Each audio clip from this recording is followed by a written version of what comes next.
5202 पटवारी के नए पद भरे जाएंगे।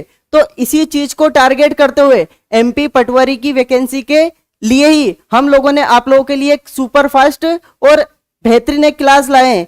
तो जल्दी से जल्दी सभी लाइव आ जाइए और आप लोगों के लिए एक बेहतरीन ये क्लास होने वाली है ना। जल्दी से जल्दी सभी लाइव आ जाइए मेरे प्यारे दोस्तों। एक शानदार मैं बात आप लोगों के लिए कहना चाहता हूं। इस बार बना देंगे तुम्हें पटवारी, इस बार बना देंगे तुम्हें पटवारी। सिंह मैथमेटिक्स की टीम ने इस बात को है ठाना, सिंह मैथमेटिक्स की टीम ने इस बात को है ठाना। समझ में आया, कुछ जानी? तो जल्दी से जल्दी सभी लाइव आ जाइए ताकि आज के बेहतरीन क्लास की हम शुरुआत करें। जल्दी से जल्दी लाइव आ जाइए।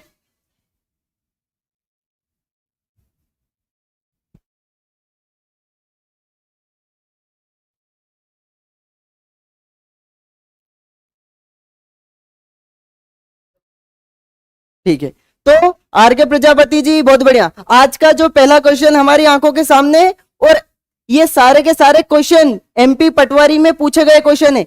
जल्दी से जल्दी हम क्वेश्चनों का रिवीजन करते हैं और एक बेहतरीन ये जो प्लेटफॉर्म है इस प्लेटफॉर्म का लुत्फ उठाइए। लोकसभा, क्या बोल रहा है क्वेश्चन? लोकसभा के सदस्य की न्यूनतम आयु क्या होती है? लोकसभा का सदस्य बनने के लिए न्यूनतम आयु क्या होती है? 35 वर्ष, 25 वर्ष, 20 वर्ष, 21 वर्ष। जल्दी से जल्दी उत्तर दीजिए। यदि हम लोकसभा के सदस्य की बात करें, यदि हम बात करें लोकसभा के सदस्य की, लोकसभा का सदस्य बनने के लिए जो न्यूनतम आयु होती है वो कितनी होती है मेरे प्यारे दोस्तों? 25 वर्ष। कितनी होती है? 25 वर्ष होती है। तो हमारा जो उत्तर आएगा वो क्या जाएगा? 25 वर्ष। यदि इसी क्वेश्चन में यदि हमसे पूछ लेता राज्यसभा का सदस्य बनने की न्यूनतम आयु, राज्यसभा का सदस्य बनने की न्यूनतम आयु, तो राज्यसभा का सदस्य बनने की न्यूनतम आयु कितनी होती है? 30 वर्ष। कितनी होती है? 30 वर्ष। एक ही क्वेश्चन में दो दो चीजें हम लोगों ने सीख ली। इसके बाद चलते हम अगले क्वेश्चन पर, इसके बाद चलते हम अगले क्वेश्चन पर। राज्यसभा के पदेन सभापति कौन होते हैं? काफी सिंपल सा क्वेश्चन है और बड़ा ही अच्छा क्वेश्चन है। राज्यसभा के पदेन सभापति कौन होते हैं? बहुत बढ़िया, मोनिका मीना का उत्तर आ रहा है, आर के प्रजापति का उत्तर आ रहा है, ललिता नागर, राधे राधे ललिता जी, बहुत बढ़िया। ठीक है, तो एक बार जल्दी से क्लास को शेयर कर दीजिए क्योंकि आज की ये जो क्लास है आप लोगों के लिए रामबाण साबित होने वाली है। क्या होने वाली है? रामबाण। और ये जो क्लासेस है अब डेली होने वाली क्लासेस है। राज्यसभा के पदेन सभापति कौन होते हैं? तो राज्यसभा के पदेन सभापति कौन होते हैं? Vice president of India. देखो, जो भी व्यक्ति भारत के उपराष्ट्रपति बनते हैं, जो भी व्यक्ति भारत के उपराष्ट्रपति बनते हैं वो सीधे सीधे राज्यसभा के क्या बन जाते हैं? सभापति। यदि हम राज्यसभा की बात करें, यदि हम राज्यसभा की बात करें, राज्यसभा की यदि हम लोग बात करें तो राज्यसभा को क्या कहा जाता है? राज्यसभा को कहा जाता है उच्च सदन। क्या कहा जाता है? उच्च सदन, क्योंकि इसमें देश के और राज्यों के विद्वान लोग बैठे होते हैं, इसलिए इसको उच्च सदन कहा जाता है। जबकि लोकसभा को, जबकि लोकसभा को क्या कहा जाता है? निम्न सदन। क्या कहा जाता है? निम्न सदन। तो हर एक क्वेश्चन आंखों के सामने से निकलता जाएगा। जल्दी से आ जाइए लाइव। अगला क्वेश्चन, अगला क्वेश्चन, भारतीय राष्ट्रीय कांग्रेस के प्रथम अध्यक्ष कौन थे? भारतीय राष्ट्रीय कांग्रेस के प्रथम अध्यक्ष कौन थे? Mahatma Gandhi, A O Hume, वी सी बनर्जी, डॉक्टर राजेंद्र प्रसाद। काफी सिंपल सा क्वेश्चन है, जल्दी से उत्तर दीजिए। कितना टाइम हो गया सर? क्लास चालू है, जस्ट 5 मिनट्स। अभी हम केवल तीसरे क्वेश्चन पर ही आए। आज सफर काफी लंबा है, आज हमें 50 क्वेश्चन करने हैं। कितने क्वेश्चन करने हैं? 50 क्वेश्चन। और जल्दी से जल्दी उत्तर देते रहिए। बहुत बढ़िया, क्लास को शेयर भी कर दीजिए जल्दी से सभी। श्वेता ठाकुर सी, बहुत बढ़िया। तो सुनना, यदि हम बात करें भारतीय राष्ट्रीय कांग्रेस की, भारतीय राष्ट्रीय कांग्रेस की, तो भारतीय राष्ट्रीय कांग्रेस की स्थापना कब हुई थी? पहला क्वेश्चन, भारतीय राष्ट्रीय कांग्रेस की स्थापना हुई थी 28 दिसंबर 1885 को। 28 दिसंबर 1885 को राष्ट्रीय कांग्रेस की स्थापना होती है। और इसकी स्थापना में किस व्यक्ति का सहयोग रहता है? ए ओ होम। किस व्यक्ति का सहयोग रहता है? ए ओ होम। लेकिन क्वेश्चन ने हमसे ये नहीं पूछा है, उसने हमसे क्या पूछा है? प्रथम अध्यक्ष। तो इसके जो प्रथम अध्यक्ष है, प्रथम अध्यक्ष वो कौन थे? वेमेश चंद्र बनर्जी। वेमेश चंद्र बनर्जी कौन थे? वेमेश चंद्र बनर्जी, जिन्हें शॉर्ट फॉर्म में हम क्या बोलते हैं? डब्ल्यूसी बनर्जी। क्या बोलते हैं? डब्ल्यूसी बनर्जी। बहुत बढ़िया, बहुत बढ़िया। इसके बाद चलते हैं हम अगले क्वेश्चन पर। अगला क्वेश्चन फ्रेंड्स, एक और चीज आप लोगों को बता देना चाहता हूं। न्यू फाउंडेशन बैच जो कि सिंग मैथमेटिक्स के एप्लीकेशन ऐप पर कब से? 11 अप्रैल से स्टार्ट हो गई है। यदि कोई बिल्कुल बेसिक से चीजों को बहुत एडवांस में पढ़ना चाहता है तो जल्दी से जल्दी हमारे साथ जुड़िए। और अभी 40% डिस्काउंट भी चल रहा है, तो जल्दी से इस क्लास को परचेस करिए और अपनी जो मेहनत में 4 चांद लगा दीजिए। तो चलते हैं हम अगले क्वेश्चन पर। तात्या टोपे को कहां फांसी दी गई थी? तात्या टोपे को कहां फांसी दी गई थी? ग्वालियर, जबलपुर, शिवपुरी, दतिया। जल्दी से उत्तर दीजिए। तात्या टोपे को कहां फांसी दी गई थी? बहुत बढ़िया फ्रेंड्स, एक बार क्लास को जल्दी से जल्दी सभी शेयर कर दीजिए। एक बार क्लास को शेयर कर दीजिए। तो तात्या टोपे को फांसी कहां दी गई थी? तात्या टोपे, तात्या टोपे। तो तात्या टोपे को फांसी शिवपुरी में दी गई थी। कहां पर दी गई थी? शिवपुरी में दी गई थी। क्वेश्चन यदि हमसे पूछ ले कब दी गई थी, तो इनको फांसी 18 अप्रैल 1859 को दी गई थी। और कहां पर दी गई थी? शिवपुरी में। कहां पर दी गई थी? शिवपुरी में दी गई थी। देखो, तात्या टोपे से 1-2 क्वेश्चन और बन जाते हैं, काफी अच्छे क्वेश्चन। तात्या टोपे का जन्म, इनका जो जन्म है 1814 में अहमदनगर जिले में हुआ था। अहमदनगर जिले में हुआ था। और इनका जो वास्तविक नाम है, तात्या टोपे का जो वास्तविक नाम है, इनका वास्तविक नाम यदि किसी को पता है तो जल्दी से कमेंट्स में उत्तर छाप दीजिए। जल्दी से कमेंट्स में उत्तर छाप दीजिए।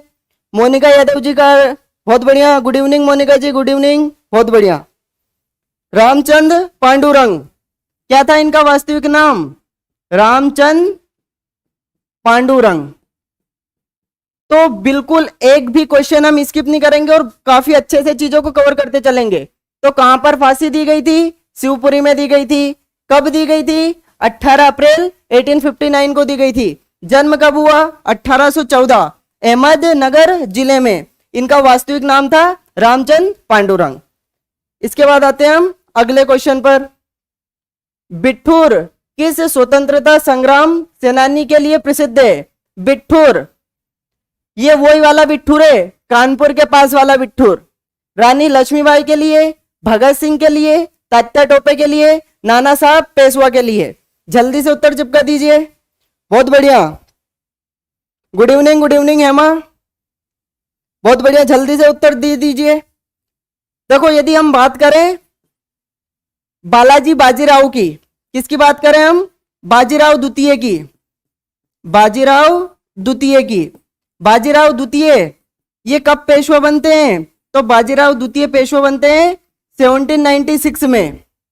बाजीराव द्वितीय 1796 में पेशवा बनते हैं। और इन्हीं के समय में द्वितीय, इन्हीं के समय में क्या होता है? इन्हीं के समय में द्वितीय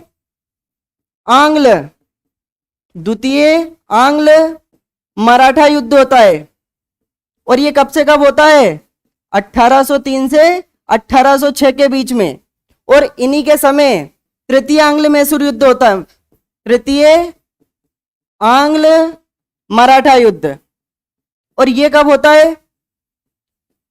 ये होता है 1817 से 1819 के मध्य में। और इस युद्ध में बाजीराव द्वितीय की क्या होती है? हार होती है। देखो ये बाजीराव प्रथम नहीं है, बाजीराव प्रथम वो थे जो जिनके ऊपर फिल्म बनी, कौन सी मूवी बनी है? पद्मावती, जो कि किसके दीवाने थे? मस्तानी के दीवाने थे। मस्तानी कौन थी? अपने एमपी की तो थी, बुंदेलखंड की। किसकी लड़की थी? राजा छत्रसाल की। तो ये वो वाले नहीं थे, ये दूसरे वाले थे। यदि हम बात करें बाजीराव द्वितीय की, तो द्वितीय आंग्ल मराठा युद्ध होता है इनके समय में, तृतीय आंग्ल मराठा युद्ध होता है। और ये युद्ध क्या करते हैं? हार जाते हैं। और फाइनली पेशवा का जो पद है, पेशवा का जो पद है, ये 1818 में क्या कर दिया जाता है? समाप्त कर दिया जाता है। क्या कर दिया जाता है? समाप्त कर दिया जाता है। और जो बाजीराव द्वितीय हैं, इनके दत्तक पुत्र होते हैं, इनके दत्तक पुत्र होते हैं, जिनका नाम है नाना साहब। क्या नाम है? नाना साहब। अब आप बोलोगे सर ये दत्तक पुत्र क्या होते हैं? तो दत्तक पुत्र का मतलब होता है गोद लिए हुए पुत्र। तो इन्होंने एक पुत्र को गोद लिया था जिनका नाम था नाना साहब। जब पेशवा का पद समाप्त करा तो इन्हें क्या माना गया? अंतिम पेशवा। क्या माना गया? अंतिम पेशवा माना गया। और इनके बाद, और इनको जो पेंशन मिलती थी, इनको पेंशन मिलती थी 8 लाख रुपए। 8 लाख रुपए वार्षिक इनको पेंशन मिलती थी। लेकिन ये पेंशन किसको दे रहे थे अंग्रेज? बाजीराव द्वितीय को। जब ये इनकी मृत्यु के बाद जब इस पेंशन को किसने मांगा? नाना साहब ने मांगा। किसने मांगा? नाना साहब ने। तो अंग्रेजों ने देने से मना कर दिया। और नाना साहब को कहां पर निर्वासित कर दिया? बिठूर। कहां पर निर्वासित कर दिया? बिठूर। ये बिठूर, यदि पूछे बिठूर कहां है, तो उत्तर प्रदेश में कानपुर के पास एक स्थान है जिसका नाम है बिठूर। तो हमारा उत्तर क्या जाएगा? बिठूर। किस? और नाना साहब ने 1857 की क्रांति में कहां से नेतृत्व करा था? बिठूर से। लेकिन इनका निजी मामला था, पेंशन बढ़वाना चाहते थे, खुद की पेंशन लेना चाहते थे ना। तो ये आ जाएंगे नाना साहब। कौन आ जाएंगे? नाना साहब। बहुत बढ़िया, बहुत बढ़िया। फ्रेंड्स जल्दी से क्लास को शेयर कर दें, लाइक कर दें, क्योंकि इतनी अच्छी क्लासेस आप लोगों को ना तो किसी यूट्यूब प्लेटफॉर्म पर मिलेगी, है ना। ठीक है, इसके बाद चलते हैं हम अगले क्वेश्चन पर। जलियांवाला बाग हत्याकांड कब हुआ था? जलियांवाला बाग हत्याकांड कब हुआ था? 1919, 1922, 1916, 1929। जल्दी से उत्तर चिपका दीजिए। जलियांवाला बाग हत्याकांड कब हुआ था? जलियांवाला बाग हत्याकांड कब हुआ था? ठीक है, तो ये कब हुआ था? जलियांवाला हत्याकांड हुआ था 13 अप्रैल 1919 को हुआ था। और किस दिन हुआ था ये? बैसाखी के दिन। बैसाखी के दिन। बैसाखी के दिन। और ये कहां पर हुआ था? ये हुआ था पंजाब के अमृतसर में। पंजाब के अमृतसर में हुआ था। पंजाब के अमृतसर में। और जनरल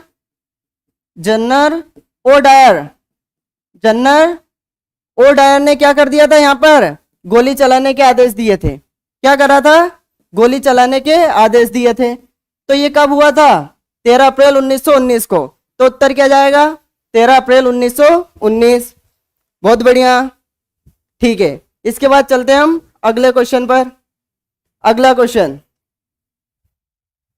फ्रेंड्स, एमपी पटवारी के लिए आप लोगों के लिए स्पेशल क्लासेस चल रही है सिंग मैथमेटिक्स के यूट्यूब, सिंग मैथमेटिक्स के एप्लीकेशन ऐप पर। और उस बैच का नाम है सार्थक बैच। जो बैच चल रही है उस बैच का नाम है सार्थक बैच। और केवल इसकी जो प्राइस है 729 रुपए कि इतनी सी प्राइस में आप लोगों के लिए एमपी पटवारी की क्लासेस चल रही है। मैथ्स, हिंदी, कंप्यूटर, पंचायती राज, जनरल स्टडीज, सारी की सारी क्लासेस उपलब्ध है। तो बिल्कुल ये मौका हाथ से मत गवाओ, ठीक है। इसके बाद चलते हैं हम अगले क्वेश्चन पर।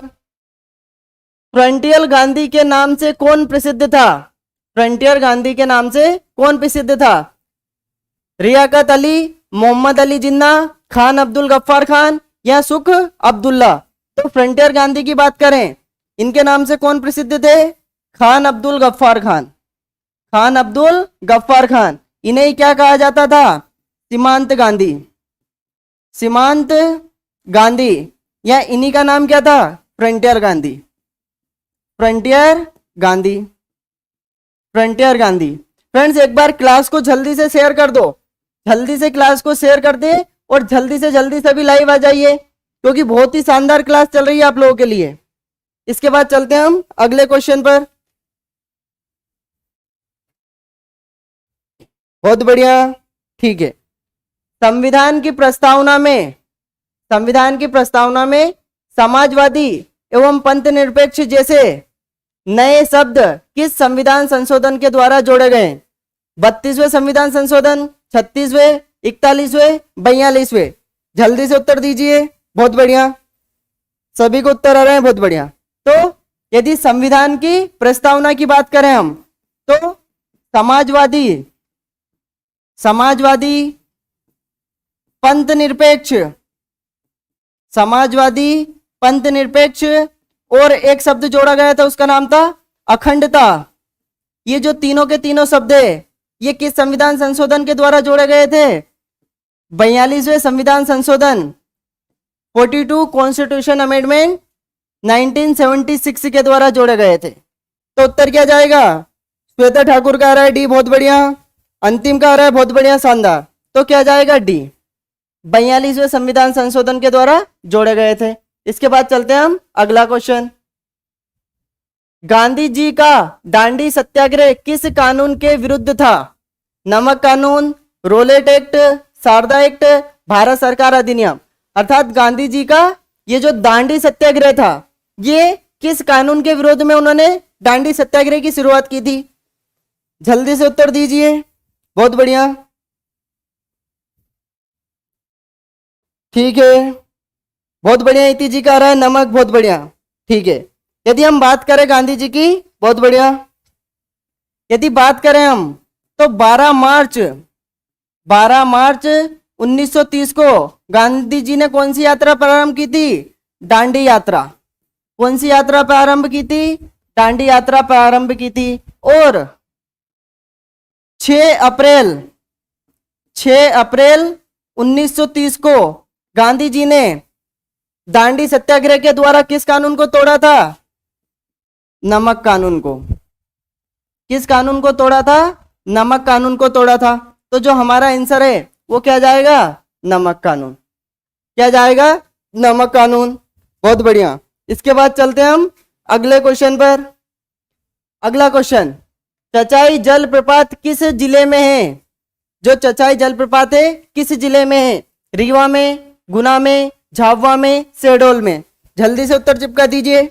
चचाई जलप्रपात, यदि हम बात करें चचाई जलप्रपात की, चचाई जलप्रपात, यदि हम चचाई जलप्रपात की बात करें तो ये मध्य प्रदेश के किस जिला में है? रीवा जिले में। किस जिले में? रीवा जिले में। इसके अलावा किस नदी पर है?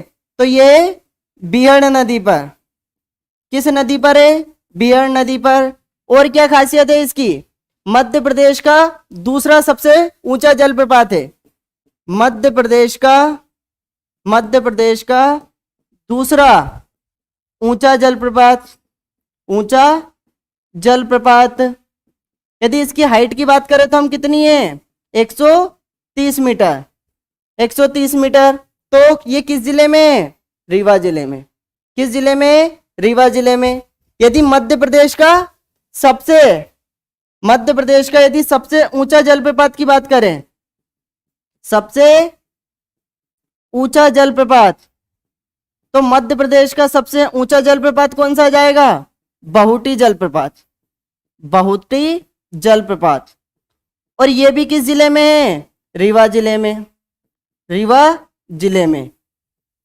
इसकी हाइट की बात करें तो इसकी जो हाइट आ जाएगी, इसकी ऊंचाई 198 मीटर, 198 मीटर। बहुत बढ़िया। एमपी का दूसरा सबसे बड़ा जलप्रपात हेमा, बहुत बढ़िया। इति जी का भी आ रहा है फर्स्ट, बहुत बढ़िया, ठीक है। इसके बाद हम चलते हैं अगले क्वेश्चन पर। अगला क्वेश्चन, नागरिकों के लिए एक समान सिविल संहिता का प्रावधान संविधान के किस अनुच्छेद में है एक समान सिविल संहिता? किसकी बात चल रही है? Uniform civil code, uniform civil code. तो ये किस आर्टिकल में है? संविधान के किस आर्टिकल में? बहुत बढ़िया, यूनिफॉर्म सिविल कोड संविधान के किस आर्टिकल में? देखो समानता की बात चल रही है। किसकी बात चल रही है? समानता की बात चल रही है, इक्वलिटी की बात चल रही है। सभी के लिए एक जैसा व्यवहार, एक जैसा कानून, एक जैसे हर एक चीज एक जैसी। और इसमें से समान कौन दिख रहा है? आर्टिकल 44। क्या है ये? तो किसमें? आर्टिकल 44। और ये आर्टिकल 44 किस में आता है? डीपीएसपी में। DPSP direct principle of state policy है ना, जिसे हिंदी में क्या बोलते हैं? राज्य के नीति निर्देशक तत्व। राज्य के नीति निर्देशक तत्व, राज्य के नीति निर्देशक तत्व। ये संविधान के किस भाग में है? तो संविधान के भाग 4 में है। किसमें? भाग 4 में। बहुत बढ़िया, तो हमारा उत्तर आ गया, शानदार। इसके बाद चलते हैं हम अगले क्वेश्चन पर। मध्य प्रदेश में 1857 का स्वतंत्रता संग्राम कहां से शुरू हुआ? ग्वालियर से, नीमच से, जबलपुर से, मुरैना से? जल्दी से उत्तर दीजिए। बहुत बढ़िया। यदि बात करें हम मध्य प्रदेश में 1857 का जो स्वतंत्रता संग्राम, ये कहां से प्रारंभ होता है? तो ये प्रारंभ होता है 3 जून 1857। और कहां से प्रारंभ होता है ये? नीमच से। कहां से प्रारंभ होता है? नीमच से। और कहां पर प्रारंभ होता है? मध्य प्रदेश में। कहां पर प्रारंभ होता है? मध्य प्रदेश में। तो कहां से आएगा? नीमच। क्या जाएगा? नीमच। यदि भारत की बात करें हम, यदि भारत में शुरुआत की बात करें, भारत में शुरुआत की बात करें तो ये कब आता है? 10 मई 1857। भारत में 1857 का जो स्वतंत्रता संग्राम है, ये 10 मई 1857 को प्रारंभ हो जाता है। और कहां से प्रारंभ हो जाता है? मेरठ से। कहां से? मेरठ से। ठीक है, बहुत बढ़िया। ठीक है, इसके बाद चलते हैं हम अगले क्वेश्चन पर। अगला क्वेश्चन, संविधान की किस अनुसूची में भारतीय भाषाओं का उल्लेख है? अर्थात संविधान की किस अनुसूची में भारतीय भाषाओं का उल्लेख है? दूसरी, 8वीं, 7वीं, 9वीं? जल्दी से उत्तर दीजिए। किसकी बात चल रही है? भारतीय भाषाओं की। भारतीय भाषाओं की। भारतीय भाषाओं की। तो ये किस अनुसूची में? 8वीं अनुसूची में। किस अनुसूची में? 8वीं अनुसूची में। 8वीं अनुसूची में। और बात करें वर्तमान में कितनी भाषा है इस 8वीं अनुसूची में? कितनी भाषा है? 22 भाषा। कितनी भाषा है? 22 भाषा। और यदि हम मूल संविधान की बात करें, यदि हम मूल संविधान की बात करें, तो मूल संविधान में कितनी भाषाएं थी? 14। कितनी भाषा थी? 14 भाषा। तो ये हमारा उत्तर क्या जाएगा? 8वीं। कौन सी अनुसूची में? 8वीं अनुसूची में। बहुत बढ़िया। देखो, यदि क्लास में मजा आ रहा है तो एक बार क्लास को शेयर जरूर कर दें, है ना, क्योंकि ये आप लोगों की नैतिक जिम्मेदारी है कि हम हमारा फर्ज निभा रहे हैं, आप लोग अपना फर्ज निभाइए, है ना। आप लोग क्लास को शेयर भी कर दीजिए, क्योंकि ये बहुत ही अच्छे और शानदार क्वेश्चन है। MP पटवारी में पूछे गए क्वेश्चन है ना, क्योंकि आप लोगों के ही सपोर्ट से क्या होता है, चीजें आगे बढ़ती है ना। ठीक है, बहुत बढ़िया। इसके बाद हम चलते हैं अगले क्वेश्चन पर। सागौन, सागौन किस क्षेत्र में बहुतायत में उगता है? अर्थात सागौन सबसे ज्यादा कहां पर पाया जाता है? हिमाचल प्रदेश में, पश्चिमी घाट में, मध्य भारत में, असम तथा मेघालय में? बहुत बढ़िया।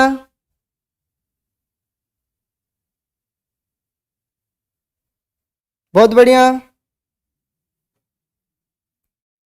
ठीक है, शानदार।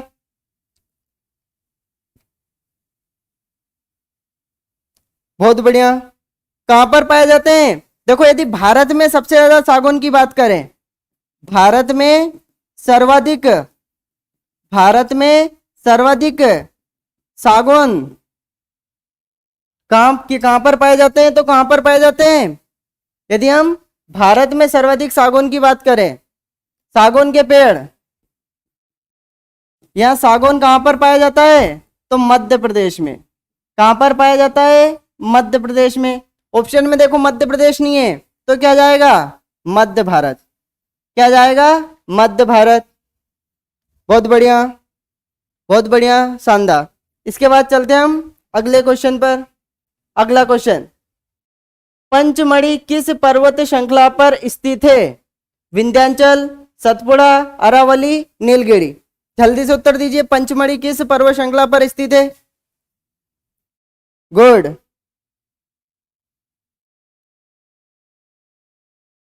ठीक है, तो पंचमढ़ी किस पर्वत श्रृंखला पर स्थित है? बहुत बढ़िया। किस पर है? सतपुड़ा पर्वत श्रृंखला पर। किस पर है? सतपुड़ा पर्वत श्रृंखला पर। और यदि हम पंचमढ़ी की बात करें, यदि हम पंचमढ़ी की बात करें, तो ये मध्य प्रदेश का हिल स्टेशन है। क्या है? मध्य प्रदेश का हिल स्टेशन। हिल स्टेशन का मतलब क्या होता है? यदि आप फ्री हो, यदि आप फुर्सत में हो और यदि आप लोगों का मन है पिकनिक मनाने का, तो आप कहां पर जा सकते हो? पंचमढ़ी जा सकते हो। और ये पंचमढ़ी किस जिले में आता है? होशंगाबाद डिस्ट्रिक्ट में। किस जिले में आता है? होशंगाबाद जिले में। इसी पंचमढ़ी पर मध्य प्रदेश की सबसे ऊंची चोटी है। सबसे ऊंची चोटी, ऊंची चोटी, नाम क्या है उसका? धूपगढ़। क्या है? धूपगढ़। हाइट कितनी है? 1350 मीटर। इसके बाद हम चलते हैं अगले क्वेश्चन पर। अगला क्वेश्चन, चंद्रशेखर आजाद किस जिले में पैदा हुए थे? चंद्रशेखर आजाद किस जिले में पैदा हुए थे? देखो सुनो, ये जो एमपी पटवारी में पूछे गए क्वेश्चन है सारे के सारे, यदि आप लोगों ने प्रीवियस ईयर के सेट पेपर लगाए होंगे, तो एज इट इज मैंने पूरा का पूरा प्रीवियस ईयर के सेट पेपर आप लोगों को लगवा रहा हूं, है ना? तो क्लास को ज्यादा से ज्यादा शेयर करें, लाइक करें और क्लास को थोड़ा सपोर्ट करें, है ना? तो चंद्रशेखर आजाद किस जिले में पैदा हुए थे? यदि हम बात करें चंद्रशेखर आजाद का जन्म, चंद्रशेखर आजाद का जन्म ये कहां पर हुआ था? भाभरा ग्राम में। और ये भाभरा ग्राम वर्तमान में कहां पर आता है? ये वर्तमान में पड़ता है अलीराजपुर जिले में। कहां पर पड़ता है? अलीराजपुर जिले में। अलीराजपुर जिले में। लेकिन जब ये क्वेश्चन पूछा गया था उस समय उन्होंने अलीराजपुर जिला नहीं दिया था, तो ये अलीराजपुर जिला किससे अलग हुआ है? झाबुआ से। तो हमारे अकॉर्डिंग टू क्वेश्चन, क्वेश्चन के अनुसार हमारा उत्तर क्या जाएगा? झाबुआ। क्या जाएगा? झाबुआ। बहुत बढ़िया, उम्मीद करता हूं सारी की सारी चीजें बहुत अच्छे से चमकी होगी। बहुत बढ़िया, ठीक है। चंद्रशेखर आजाद का जन्म कब हुआ था? बहुत बढ़िया। तो कब हुआ था इनका जन्म? 23 जुलाई 1906 को। 23 जुलाई 1906 को। फिर आप लोगों को पता है कि ये प्रयागराज, वर्तमान के प्रयागराज, उस समय के इलाहाबाद के अल्फ्रेड पार्क में बैठे थे और खुद को क्या मान ली? गोली मार ली। और क्या हो गए? शहीद हो गए। क्या हो गए? शहीद हो गए। हरिओम सिंह, जय हिंद। हरिओम, जय हिंद। बहुत बढ़िया। इसके बाद चलते हैं हम अगले क्वेश्चन पर। लौह पुरुष किसे कहा जाता है? नेताजी सुभाष चंद्र बोस, बाल गंगाधर तिलक, चंद्रशेखर आजाद, सरदार वल्लभ भाई पटेल। सर ऐसी वीडियो एक एमपी, जीके, वीएलएस और एनपी की बनाना। पूछे हुए क्वेश्चन, बिल्कुल बिल्कुल, बहुत बढ़िया, ठीक है, बिल्कुल। World life sanctuary and national park की, है ना? ठीक है, बिल्कुल बिल्कुल बनाएंगे तीजी, है ना? ठीक है, बहुत शानदार। सभी का उत्तर आ रहा है, शानदार। तो कौन है भारत के लौह पुरुष? सरदार वल्लभ भाई पटेल। कौन है? सरदार वल्लभ भाई पटेल। इन्हें भारत का बिस्मार्क भी कहा जाता है। भारत का बिस्मार्क भी कहा जाता है। भारत का बिस्मार्क भी कहा जाता है।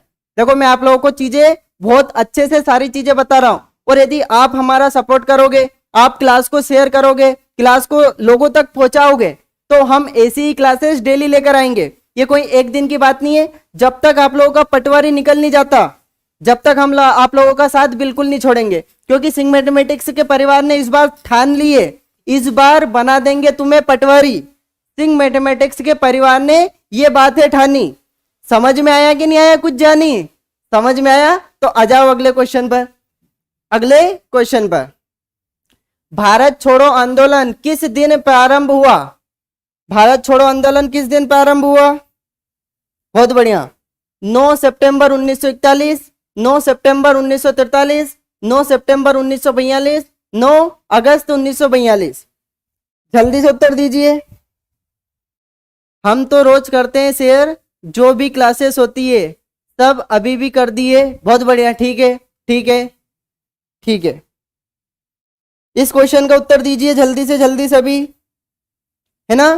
तो भारत छोड़ो आंदोलन की हम बात करें, भारत छोड़ो आंदोलन, यदि हम भारत छोड़ो आंदोलन की बात करें तो इसका जो प्रस्ताव है, भारत छोड़ो आंदोलन का प्रस्ताव 8 अगस्त 1942 को क्या हो गया था? पास हो गया था। 8 अगस्त 1942 को भारत छोड़ो आंदोलन का प्रस्ताव पास हो गया था। और इसकी शुरुआत कब से हुई है? इस भारत छोड़ो आंदोलन की शुरुआत कब से हुई है? 9 अगस्त 1942। इसका नेतृत्व किसने करा था? महात्मा गांधी ने। किसने करा था? महात्मा गांधी जी ने, महात्मा गांधी जी ने। और इसी आंदोलन में महात्मा गांधी जी ने क्या करा था? Do and die. क्या करा था? Do and die. क्या बोला था? करो या मरो। क्या बात करी थी इन्होंने? करो या मरो, करो या मरो। देखो आज यही कंडीशन हम लोगों के सामने है। अगर आज कुछ नहीं करा तो कल से लड़की भी नहीं मिलेगी अच्छी, ठीक से शादी ब्याह भी नहीं होगा, बेरोजगारी घूमते फिरोगे। कैसे घूमते फिरोगे? बेरोजगारी घूमते फिरोगे। मैथ्स भाई रोहित वर्मा सर, जय हिंद सर, जय हिंद, बहुत बढ़िया, ठीक है। Banni Rajput, Ram Ram sir, today is my first class, ठीक है। बन्नी भाई पटवारी की बहुत ही शानदार क्लास चल रही है। इस क्लास के अलावा आप लोगों को कहीं भी भटकने की जरूरत नहीं है, केवल क्वेश्चन प्रैक्टिस लगाते चलो, मजा आ जाएगा। तो उत्तर क्या जाएगा? 9 अगस्त 1942। क्वेश्चन के उत्तर देते जाओ और क्लास को एंजॉय करो, है ना? स्वराज हमारा जन्म सिद्ध अधिकार है, किसने कहा था? स्वराज्य हमारा जन्म सिद्ध अधिकार है, ये बात किसने कही थी? बहुत ही सिंपल सा क्वेश्चन है, किसने कहा था? बाल गंगाधर तिलक ने। किसने कहा था? बाल गंगाधर तिलक ने। देखो ये क्लासेस लाने का मोटिव ये होता है कि आप लोगों का कॉन्फिडेंस बढ़े, आप लोगों को पता चले कि हाँ वास्तव में कैसी चीजें एग्जाम में पूछी जा रही है, क्या क्या हम लोगों ने पढ़ा है ना? सर मैंने सुना है आप बहुत अच्छा पढ़ाते हैं, ठीक है बन्नी भाई। देखो ये मैं नहीं बोल रहा हूँ, यहाँ पे हर एक टीचर क्वालिटी टीचर है। विशाल सर की क्लासेस आप लोगों ने अगर देखी है तो मैथ्स रीजनिंग के बादशाह है।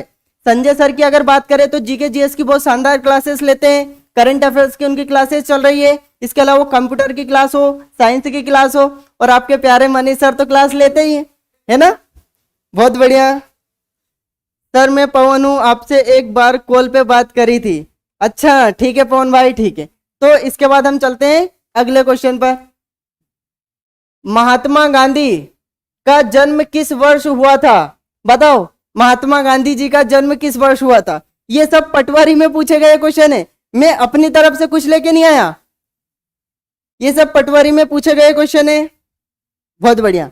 तो महात्मा गांधी जी का जन्म, महात्मा गांधी जी का जन्म, तो महात्मा गांधी जी का जन्म 2 अक्टूबर 1869, 2 अक्टूबर 1869 को होता है। और कहां पर होता है? गुजरात के पोरबंदर में, गुजरात के पोरबंदर नामक स्थान पर, पोरबंदर नामक स्थान पर, नामक स्थान पर। और यदि हम बात करें गांधी जी की मृत्यु, गांधी जी की मृत्यु, क्योंकि आज उसने जन्म पूछ लिया, कल मृत्यु भी पूछेगा, तो सब कुछ ले बैठेंगे, सब कुछ। इनकी मृत्यु कब होती है? 30 जनवरी 1948 को क्या हो जाती है? इनकी मृत्यु हो जाती है। बहुत बढ़िया, ठीक है। बहुत बढ़िया, बहुत बढ़िया। ठीक है, तो हमारा जो उत्तर आ जाएगा क्या जाएगा? 1869। 1869। और 1869 में क्या होता है? इसी में क्या होता है? सुएज नहर का निर्माण। सुएज नहर का निर्माण होता है। किसका निर्माण होता है? सुएज नहर का निर्माण होता है। बहुत बढ़िया, शानदार, है ना? ठीक है, इसके बाद चलते हैं हम अगले क्वेश्चन पर। भारत का राष्ट्रगीत किसने लिखा था? रविन्द्रनाथ टैगोर ने, महात्मा गांधी ने, बंकिम चंद्र चट्टोपाध्याय जी, सरोजनी नायडू। तो भारत का राष्ट्रगीत क्या है? भारत का राष्ट्रीय गीत, भारत का राष्ट्रीय गीत, national song. What is the national song our India? हमारे इंडिया का नेशनल सॉन्ग क्या है? सिंपल सा क्वेश्चन है, सब पटवारी में पूछे गए हैं, है ना? तो राष्ट्रीय सॉन्ग, नेशनल गीत क्या है? राष्ट्रीय गीत क्या है? क्या है? वंदे मातरम। क्या है? वंदे मातरम। और इस वंदे मातरम को किसने लिखा है? बंकिम चंद्र चट्टोपाध्याय जी ने। किसने लिखा है? बंकिम चंद्र चट्टोपाध्याय जी ने। कहाँ लिखा है? इन्होंने अपने उपन्यास आनंद मठ में लिखा था। आनंद मठ में लिखा था। आनंद मठ में लिखा था। बहुत बढ़िया, ठीक है, ठीक है। इति जी का उत्तर आ रहा है, मोनिका जी का उत्तर आ रहा है, श्वेता का उत्तर आ रहा है। बहुत बढ़िया, अंतिम जी का भी आ रहा है। बहुत बढ़िया। इसके बाद चलते हैं अगले क्वेश्चन पर। संविधान में नागरिकों को मूल अधिकार कितने हैं? What are the fundamental rights? Fundamental rights of citizens in the constitution. 6, 5, 7, 11। जल्दी से उत्तर दीजिए, जल्दी से जल्दी उत्तर दीजिए। भारतीय संविधान में मौलिक अधिकार कितने हैं? मौलिक अधिकार, मौलिक अधिकार। तो मौलिक अधिकारों की संख्या कितनी है? मौलिक अधिकारों की संख्या कितनी है? 6। कितनी है? 6। यदि हम मूल संविधान की बात करें तो वहां पर 7 थी, लेकिन वर्तमान में कितनी है? 6। कितनी है? 6। कौन कौन से 6? पहला समता का अधिकार, दूसरा स्वतंत्रता का अधिकार, तीसरा शोषण के विरुद्ध अधिकार, चौथा धार्मिक एवं शिक्षा का अधिकार, पांचवा संस्कृति और शिक्षा का अधिकार, और जो आखिरी वाला था जो कि संवैधानिक उपचारों का अधिकार। तो टोटल कितने हो गए? 6 हो गए। बहुत बढ़िया। इसके बाद चलते हैं हम अगले क्वेश्चन पर। रामकृष्ण मिशन किसने स्थापित किया? रामकृष्ण मिशन किसने स्थापित किया? स्वामी दयानंद, स्वामी विवेकानंद, राजा राम मोहन राय, स्वामी रामकृष्ण परमहंस। देखो, ये जो रामकृष्ण परमहंस है, ये कौन थे? स्वामी विवेकानंद के गुरु। स्वामी विवेकानंद, स्वामी विवेकानंद जी के गुरु थे ये। कौन थे ये? स्वामी विवेकानंद जी के गुरु थे। और इन्हीं गुरु के नाम पर, इन्हीं गुरु के नाम पर स्वामी विवेकानंद ने, स्वामी विवेकानंद जी ने, स्वामी विवेकानंद जी ने क्या शुरुआत करा था? रामकृष्ण मिशन। क्या शुरुआत करा था? रामकृष्ण मिशन। रामकृष्ण मिशन। क्या शुरुआत करा था? रामकृष्ण मिशन। बहुत बढ़िया, सही का सभी का रहा है बी। बहुत बढ़िया, शानदार। तो रामकृष्ण मिशन किसने शुरुआत करा था? स्वामी विवेकानंद ने। किसने करा था? स्वामी विवेकानंद ने। तो जो हमारा आंसर क्या जाएगा? हमारा आंसर आ जाएगा स्वामी विवेकानंद। क्या जाएगा?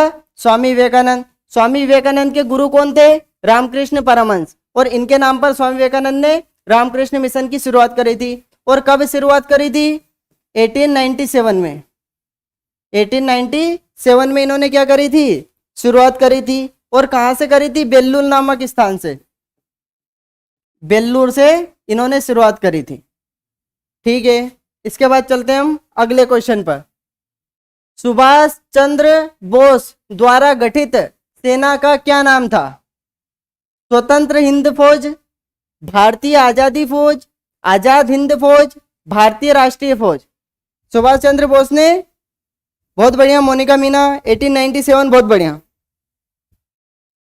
बहुत बढ़िया। ठीक है, बहुत बढ़िया। ठीक है, इति जी का भी उत्तर आ रहा है। तो सुभाष चंद्र बोस ने कौन सी फौज की स्थापना करी थी? आजाद हिंद फौज की। किस फौज की स्थापना करी थी? आजाद हिंद फौज की। आजाद हिंद फौज की इन्होंने क्या करी थी? स्थापना। कब करी थी? 1942 में। 1942 में इन्होंने आजाद हिंद फौज की स्थापना करी थी। इसके अलावा आजाद हिंद सरकार, आजाद हिंद सरकार और आजाद हिंद सरकार की स्थापना भी किसने करी थी? सुभाष चंद्र बोस ने। कब करी थी? 1943। तो दोनों क्वेश्चन केवल सन का डिफरेंस है ना। बहुत बढ़िया। मोनिका जी के सब क्वेश्चन सही हैं, बहुत बढ़िया, ठीक है। पवन जी कह रहे हैं कि मोनिका जी के सभी क्वेश्चन सही हैं। शानदार है ना। तो ये हमारा उत्तर आ गया। आजाद हिंद फौज की स्थापना 1943 में और आजाद हिंद फौज की स्थापना 1942 में। अगला क्वेश्चन, भारत के संविधान की प्रारूप समिति के अध्यक्ष कौन थे? किसकी बात चल रही है? Drafting committee. सरदार वल्लभ भाई पटेल, पंडित जवाहरलाल नेहरू, डॉक्टर राजेंद्र प्रसाद, डॉक्टर भीमराव अंबेडकर। कौन थे? प्रारूप समिति की बात करें हम। किसकी बात करें? प्रारूप समिति की। तो प्रारूप समिति के जो अध्यक्ष थे, इसके जो अध्यक्ष थे कौन थे? डॉक्टर भीमराव अंबेडकर साहब। कौन थे? डॉक्टर भीमराव अंबेडकर साहब। कौन थे? डॉक्टर भीमराव अंबेडकर साहब। अंबेडकर साहब। और यदि इसकी बात करें, प्रारूप समिति में सदस्य कितने थे? तो प्रारूप समिति में सदस्यों की संख्या कितनी थी? 7। प्रारूप समिति जिसने संविधान का प्रारूप बनाया, इसलिए इसे प्रारूप समिति कहते हैं। पूरा संविधान का इसने ड्राफ्ट तैयार करा था। इसके बाद चलते हैं अगले क्वेश्चन पर। राई स्वांग लोक नृत्य किस क्षेत्र में प्रसिद्ध है? ये जो राई है, ये जो राई लोक नृत्य किस क्षेत्र में प्रसिद्ध है? मालवा के, बुंदेलखंड के, निमाड़ के, झाबुआ। जल्दी से उत्तर दीजिए।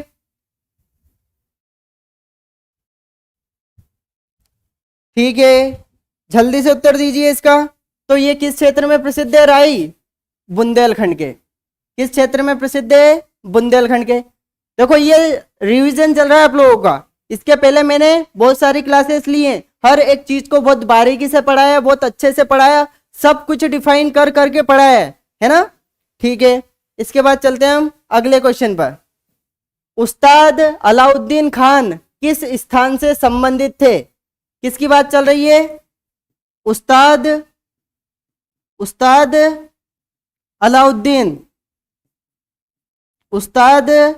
अलाउद्दीन खान किस क्षेत्र से संबंधित थे?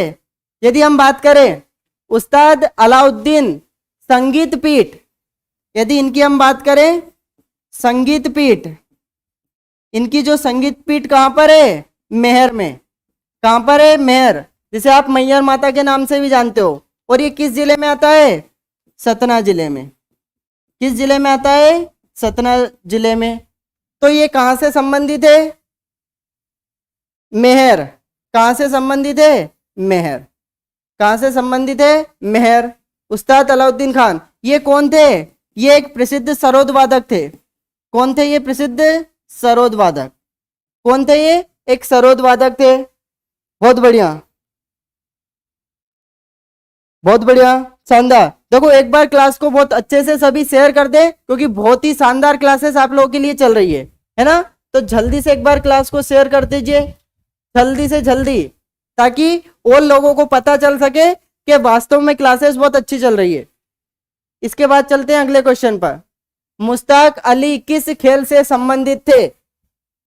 मुश्ताक अली ट्रॉफी का नाम आप लोगों ने सुना होगा। तो मुश्ताक अली किस खेल से संबंधित थे? उत्तर दीजिए जल्दी से। सर मेहर नया प्रस्तावित जिला है क्या? बिल्कुल, मेहर एक नया प्रस्तावित जिला है। बहुत बढ़िया, ठीक है। तो मुश्ताक अली किस खेल से संबंधित थे? तो ये किस खेल से संबंधित थे? क्रिकेट से। किस खेल से संबंधित थे? क्रिकेट से। और ये कहाँ के थे? ये भोपाल रियासत के व्यक्ति थे। भोपाल रियासत के। इनका संबंध पूछे किस रियासत से था? तो इनका संबंध भोपाल रियासत से था। किससे था? भोपाल रियासत से। अगला क्वेश्चन, खेर वृक्ष से क्या निकाला जाता है? जो खेर होता है, जो खेर का वृक्ष है, उससे क्या निकाला जाता है? जर्दा गुटखा तो तुम सब खाते ही हो, क्या नहीं खाते हो? अच्छी बात है, खाना भी नहीं चाहिए, है ना? तो ये कहां से, इससे खेर वृक्ष से क्या बनता है? कत्था। क्या बनता है? कत्था। ये तेल गोंद लाख मत बना देना, क्या बनता है? कत्था। और कत्थे का स्वाद बड़ा अच्छा रहता है ना, पान के साथ लगा लगा के खाते हो। मोनिका मीनाकारा डी, बहुत बढ़िया। इसके बाद चलते हैं अगला क्वेश्चन। सारणी ताप विद्युत गृह किस जिले में है? किसकी बात चल रही है? सारणी ताप विद्युत गृह। बहुत ही शानदार क्वेश्चन, ऐसे क्वेश्चन भी पटवारी में पूछ लिए जाते हैं। शहडोल, बैतूल, रीवा, सीधी, कहां पर है? जल्दी से उत्तर दीजिए, कहां पर है? उत्तर दीजिए, बहुत बढ़िया। तो जो सारणी ताप विद्युत गृह कहां पर है? बैतूल में। कहां पर है? बैतूल में। यदि इसकी स्थापना की बात करें, इसकी स्थापना कब हुई थी? 1960 में। 1960 में इसकी क्या हुई थी? स्थापना। सर खेर वृक्ष कैसा होता है? बिल्कुल पवन भाई, आप हमारे स्टूडियो में आओगे उस दिन मैं आपको खेर का वृक्ष जरूर दिखाऊंगा, क्योंकि लेकर भी तो आना पड़ेगा बाहर से स्टूडियो में, फिर आपको दिखाना भी तो पड़ेगा, है ना? तो आप बिल्कुल हमारे स्टूडियो में आइए, हम आपको खेर का वृक्ष भी दिखाएंगे। अगला क्वेश्चन, गोटमारी का खेल कहाँ प्रचलित है? ये जो गोटमारी, ये जो खेल है, आखिर ये कहां पर प्रसिद्ध है? यदि आप लोगों से पूछा जाता गोटमाल का मेला, गोटमाल का मेला, तो गोटमाल का मेला कहां पर लगता है? छिंदवाड़ा में। कहां पर लगता है? छिंदवाड़ा में। तो उसी प्रकार गोटमाली का खेल भी कहां पर होता है? छिंदवाड़ा में। कहां पर होता है? छिंदवाड़ा में। आई यहां तक की सारी चीजें समझ में। इसके बाद चलते हैं अगले क्वेश्चन पर। मध्य प्रदेश में जैव मंडलीय आरक्षित क्षेत्र कहाँ है? Where is the biosphere reserve in Madhya Pradesh? यदि हम बात करें, मध्य प्रदेश में 3 बायोस्फीयर रिजर्व है। यदि हम ऑप्शन की बात करें, प्रतापगढ़, शिवपुरी, पंचमढ़ी, छतरपुर, तो ये जो पंचमढ़ी क्या है? मध्य प्रदेश का एक जैव मंडलीय आरक्षित क्षेत्र है ना? देखो, इसका मतलब होता है इसी में नेशनल पार्क और वन्यजीव अभ्यारण्य सबको क्या कर लिया जाता है? मिक्स कर लिया जाता है। बहुत बढ़िया। इसके बाद चलते हैं हम अगले क्वेश्चन पर। श्वेत संगमरमर के पहाड़ कहाँ स्थित है? श्वेत संगमरमर के पहाड़ कहाँ स्थित है? तो श्वेत संगमरमर कहाँ से मिलता है? शानदार क्लास सर, एक क्वेश्चन से बहुत सारे क्वेश्चन सोल्व हो रहे हैं। ठीक है पवन भाई, थैंक यू थैंक यू। ठीक है, एक बार क्लास को भी जल्दी से जल्दी सभी शेयर कर दें, क्लास को जल्दी से जल्दी सभी शेयर कर दें, ताकि ये जो क्वेश्चन है सभी लोगों के बनने चाहिए। काफी अच्छे क्वेश्चन है, काफी बहुत बढ़िया। तो श्वेत संगमरमर कहां से मिलता है? भेड़ाघाट। कहां से? भेड़ाघाट। और ये भेड़ाघाट कहां पर पड़ता है? जबलपुर। आप लोगों को एक भेड़ाघाट की एक बात बताता हूं। भेड़ाघाट को 2021 में यूनेस्को की विश्व धरोहर में शामिल किया गया है। विश्व धरोहर में शामिल किया गया है। यदि क्वेश्चन करंट में हम लोगों से पूछ लिया जाए कि भेड़ाघाट को कब यूनेस्को की विश्व धरोहर में शामिल किया गया है, तो कब किया गया है? 2021 में। तो बहुत ही अच्छा क्वेश्चन पूछा जाएगा एग्जाम में, बहुत ही शानदार। देखो ये किसकी बात चल रही है? श्वेत संगमरमर। यदि हमसे पूछ लेता हरा संगमरमर, तो हरा संगमरमर कहां से प्राप्त होता है मध्य प्रदेश में? ग्वालियर से। कहां से प्राप्त होता है? ग्वालियर से। आ रही है चीजें सबको समझ में? बहुत बढ़िया, शानदार। ठीक है, इसके बाद चलते हैं हम अगले क्वेश्चन पर। अगला क्वेश्चन, उज्जैन का प्राचीन नाम क्या था? उज्जैन का प्राचीन नाम क्या था? बहुत ही सिंपल सा क्वेश्चन है। What is the ancient name of Ujjain? तो सभी लोगों को, आप लोगों को पता है कि उज्जैन का प्राचीन नाम क्या था? अवंतिका। क्या था? अवंतिका उज्जैन का प्राचीन नाम था। त्रिपुरी किसका प्राचीन नाम था? तो त्रिपुरी जबलपुर का प्राचीन नाम था। इंद्रप्रस्थ, वर्तमान का जो दिल्ली है उसी का नाम क्या है? इंद्रप्रस्थ, है ना? इसके बाद चलते हैं अगले क्वेश्चन पर। मध्य प्रदेश में किस स्थान की साड़ियां प्रसिद्ध है? मध्य प्रदेश में किस स्थान की साड़ियां प्रसिद्ध है? दतिया की, सतना की, चंदेरी की, भोपाल की? जल्दी से उत्तर दीजिए। बहुत बढ़िया। मोनिका जी का आ रहा है, इति जी का आ रहा है, आर के प्रजापति जी का आ रहा है। बहुत बढ़िया, शानदार। तो मध्य प्रदेश में कहाँ की साड़ियां प्रसिद्ध है? चंदेरी की। कहाँ की साड़ियां प्रसिद्ध है? चंदेरी की। और ये किस जिले में आता है? अशोकनगर जिले में। किस जिले में आता है? अशोकनगर जिले में। इसके अलावा ये जो चंदेरी है ये शिशुपाल की राजधानी भी रही है। शिशुपाल की राजधानी भी रही है। और ये किस क्षेत्र में आता है चंदेरी? बुंदेलखंड क्षेत्र में। किस क्षेत्र में आता है? बुंदेलखंड क्षेत्र में। तो सारे के सारे क्वेश्चन हमारे बनने चाहिए, है ना? बहुत ही अच्छी क्लासेस। अगला क्वेश्चन, मध्य प्रदेश में हीरे किस जिले में मिलते हैं? देखो कितना बेसिक सा क्वेश्चन पूछा है। हीरे किस जिले में मिलते हैं? तो किस जिले में मिलते हैं? सिवनी, होशंगाबाद, गुना, पन्ना? ठीक है, जल्दी से जल्दी उत्तर दीजिए। बहुत बढ़िया। देखो एक बार शानदार तरीके से क्लास को शेयर कर दीजिए। देखो यदि आप लोग 9 जुड़े हैं तो जल्दी से जल्दी एक बार 20 कर दीजिए, ताकि हम भी क्लास को आगे बढ़ा दें और आप लोग भी क्लास को बेहतरीन तरीके से मजा लीजिए।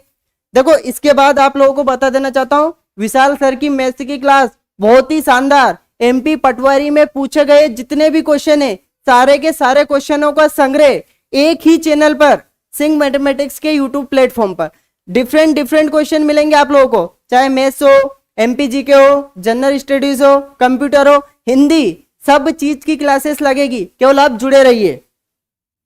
बहुत बढ़िया। तो देखो सिंपल सा क्वेश्चन था, कहां से है? पन्ना। और पन्ना में कौन सी खदानें हैं? कुडप्पा क्रम की खदानें। कुडप्पा क्रम की चट्टानों में ये पाया जाता है, चट्टानों में पाया जाता है। देखो ये जो एक्स्ट्रा फैक्ट है ये इन क्वेश्चनों की जान है। क्या है? तू मेरी जान, मैं तेरी जान, है ना? यही बात है ना। देखो जान लगा देना है, एमपी पटवारी के लिए क्या कर देना है? जान लगा देना है। क्योंकि 2023 के बाद चुनाव हो जाएंगे, उसके बाद 3 साल कोई कुछ करने नहीं बैठा आप लोगों के लिए। ना तो मामा जी बोलेंगे कि मैं वैकेंसी निकाल दूं, ना कोई कुछ बोलेगा। केवल ये जो 2022 और 23 का साल है, मामा जी मेहरबान होने वाले हैं। आंख मीच कर क्या भांजे भांजियो केवल लूट लो, तो लूट लो, क्या दिक्कत है ना? तो मध्य प्रदेश में हीरे किस जिले में पाए जाते हैं? पन्ना में। किस क्रम की चट्टानों में? कुडप्पा क्रम की चट्टानों में। अगला क्वेश्चन देखते हैं, मध्य प्रदेश की सीमाएं किस राज्य से नहीं लगती? देखो अभी तक जितने भी क्वेश्चन हम लोगों ने करे हैं, सारे क्वेश्चनों की खासियत बताऊं, सारे के सारे वही क्वेश्चन है जो मैं प्रीवियस ईयर क्वेश्चन में करा चुका हूं। फर्क इतना है कि सब पटवारी में पूछे गए क्वेश्चन है, और जो मैंने करवाए हैं वो भी सारे के सारे क्वेश्चन आप लोगों को इतने डिटेल में करवाए कि अगर आप लोगों ने क्लासेस देखी हैं तो आप लोग सभी खुश हो गए होंगे। अभी तक हम 37 क्वेश्चन पर पूछ गए, और उम्मीद करता हूं आप मुझे बताना, जब 50 क्वेश्चन सबके कंप्लीट हो जाए तो मुझे बताना कि किसके कितने सही हैं, है ना? किसके कितने सही हैं। आप लोगों का जो ये आत्मविश्वास है ये 4 गुना हो जाएगा, है ना? तो जिसके लिए मेहनत कर रहे हो उसे भी समझ में आ जाएगा, और जो जिसके लिए कर रहा है सभी का अपना अपना पता है ना। बहुत बढ़िया। तो मध्य प्रदेश की सीमाएं किस राज्य से नहीं लगती? उत्तर प्रदेश से लगती है, गुजरात से लगती है, महाराष्ट्र से लगती है। किससे नहीं लगती है? उड़ीसा से नहीं लगती। टोटल कितने राज्यों से लगती है? 5 राज्यों से। 5 राज्यों से। कौन कौन से 5 राज्य? यूपी हो जाएगा, यूपी के बाद राजस्थान हो जाएगा, राजस्थान हो जाएगा, फिर गुजरात आ जाएगा, फिर गुजरात के बाद क्या जाएगा? महाराष्ट्र आ जाएगा, और महाराष्ट्र के बाद क्या जाएगा? छत्तीसगढ़। क्या जाएगा? छत्तीसगढ़। तो ये 5 राज्यों से लगती है। देखो उड़ीसा कहीं नहीं दिख रहा है। अगला क्वेश्चन, काली सिंध नदी के किनारे कौन सा नगर बसा है? ये आप लोग जो नदियों के क्वेश्चनों को हल्के में लेते हो, ये उन लोगों के लिए सबक है कि क्वेश्चन ऐसे पूछे जाते हैं। कटनी, सोनकच्छ, उज्जैन, बीना। उज्जैन किस नदी के किनारे है? शिप्रा नदी के किनारे। बीना किस नदी के किनारे है? ये बीना नदी के किनारे है। इसके अलावा यदि हम बात करें सारंगपुर की, किसकी बात करें, सारंगपुर की, तो ये किस नदी के किनारे है, काली सिंध नदी के किनारे, काली सिंध नदी के किनारे। यदि हम बात करें सोनकच्छ की, किसकी बात करें, सोनकच्छ की यदि हम बात करें तो ये किस नदी के किनारे है, ये भी काली सिंध, किस नदी के किनारे है, काली सिंध नदी के किनारे।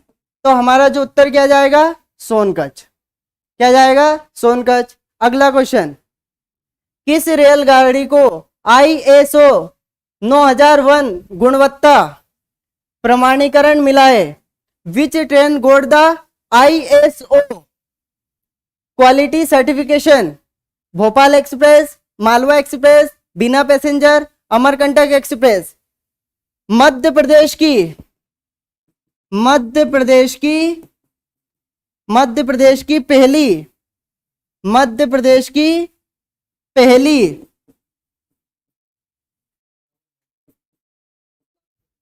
मध्य प्रदेश की पहली रेलगाड़ी जिसे ISO प्रमाण पत्र मिला है, प्रमाण पत्र मिला है, कौन सी आ जाएगी, भोपाल एक्सप्रेस, भोपाल एक्सप्रेस।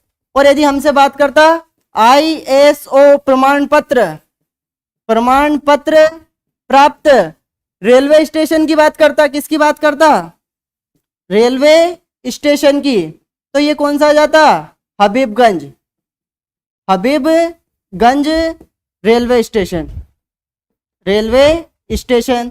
और इस हबीबगंज रेलवे स्टेशन का नया नाम क्या कर दिया है, सभी को पता है, चंगा मंगा छे, बहुत बढ़िया, क्या कर दिया है, Kamlapati railway station, Kamlapati railway station.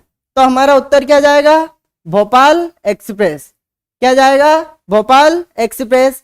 Friends, आज का लास्ट क्वेश्चन, क्योंकि इसके बाद विशाल सर की भी क्लास होने वाली है ना, क्योंकि इसके ये आज अपना लास्ट क्वेश्चन, भारिया जनजाति मुख्य किस जिले में पाई जाती है, किसकी बात चल रही है, भारिया ट्राइब्स की, किसकी बात चल रही है, भारिया ट्राइब्स की। धार जिले में, छिंदवाड़ा जिले में, रायसेन जिले में, राजगढ़ जिले में, जल्दी से जल्दी उत्तर दीजिए। भारिया ट्राइब्स, बहुत बढ़िया, ठीक है। फ्रेंड्स, यदि भारिया ट्राइब्स की बात करें तो ये मध्य प्रदेश के छिंदवाड़ा, छिंदवाड़ा एवं जबलपुर जिले में पाई जाती है, मुख्य रूप से किस में पाई जाती है, छिंदवाड़ा एवं जबलपुर जिले में। तो ऑप्शन में क्या दे रखा है, छिंदवाड़ा जिला, क्या दे रखा है, छिंदवाड़ा जिला। तो उम्मीद करता हूं आज का सेशन आप लोगों को बहुत पसंद आया होगा। क्लास को फ्रेंड्स ज्यादा से ज्यादा शेयर करें, और जिस किसी ने अभी तक क्लास को लाइक नहीं करा वो क्लास को लाइक भी करे। ऐसा नहीं कि हम बोल रहे हैं और लाइक कर दो, पूरी क्लास को देखो उसके बाद क्लास को लाइक करो, आप मजबूर हो जाओगे। एक बार जुड़ो तो सही, क्लास को देखो तो सही, है ना, ठीक है। तो जिसके अगर 40 में से यदि 35 क्वेश्चन भी सही हो रहे हैं तो समझ लो वो अपनी तैयारी में बहुत आगे निकल चुका है, लेकिन और भी मेहनत को जारी रखना है ना। तो इसी के साथ हम क्लास को समाप्त करते हैं। जय हिंद, जय भारत।